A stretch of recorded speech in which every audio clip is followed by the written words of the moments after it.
এটি এমন এক ছবি যা দেখলে যে কোনো ধর্মপ্রাণ খ্রিস্টান আহত বোধ করবেন।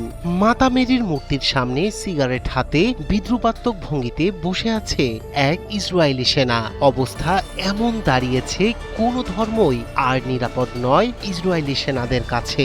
গাজায় পবিত্র কোরআন পোড়ানোর অভিযোগ, লেবাননে যিশুর মূর্তি গুড়িয়ে দেওয়ার পর এবার মাতা মেরির মূর্তিকে ঘিরেও অবমাননাকর আচরণ। একের পর এক ঘটনায় নতুন করে প্রশ্ন উঠেছে ইসরায়েলি বাহিনীর নৈতিকতা, শৃঙ্খলা এবং ধর্মীয় সহিষ্ণুতা নিয়ে। ভাইরাল ছবির পর মুহূর্তেই ক্ষোভ ছড়িয়ে পড়ে সামাজিক যোগাযোগ মাধ্যমে। পাশাপাশি ছবি ঘিরে ক্ষোভে ফুঁসছে খ্রিস্টান সম্প্রদায়। প্রশ্ন উঠেছে, যুদ্ধের উন্মাদনায় কি মানবিকতা, নৈতিকতা আর ধর্মীয় সম্মানের সব সীমা ভেঙে ফেলেছে ইসরায়েলি বাহিনী? সমালোচকরা বলছেন এটি কোনো বিচ্ছিন্ন ঘটনা নয়, বরং দখলদার সেনাদের ভিতরে বাড়তে থাকা উগ্রতা আর ঘৃণার নগ্ন বহিঃপ্রকাশ। দক্ষিণ লেবাননের ছোট্ট খ্রিস্টান অধ্যুষিত শহর দেবলে এখন পরিণত হয়েছে নতুন এক বিতর্কের কেন্দ্রে।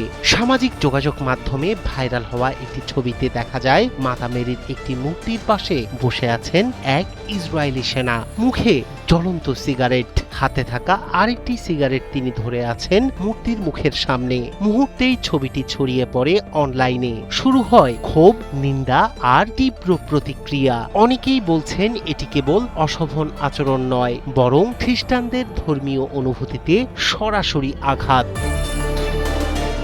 এটাই প্রথম নয়। গত মাসেই এক শহরে যিশু খ্রিস্টের একটি মূর্তি ভাঙচুরের অভিযোগ ওঠে ইসরায়েলি সেনাদের বিরুদ্ধে।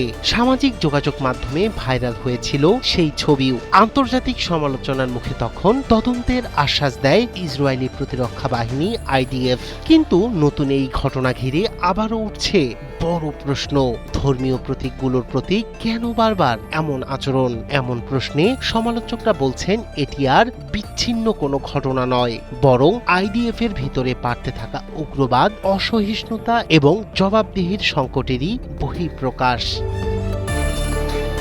প্রশ্ন উঠেছে বিশ্বের সামনে নিজেকে গণতান্ত্রিক এবং ধর্মীয় সংখ্যালঘুদের নিরাপদ আশ্রয়স্থল হিসেবে তুলে ধরা ইসরায়েলের সেনাবাহিনীর ভিতরে আসলে কি ঘটছে?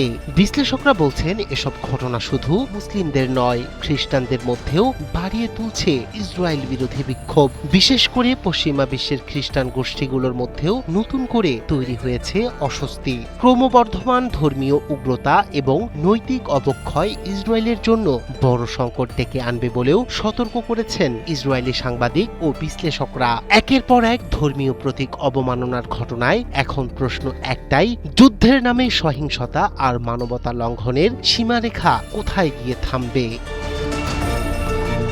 রায়হান কবির শুভ্র, ৭১।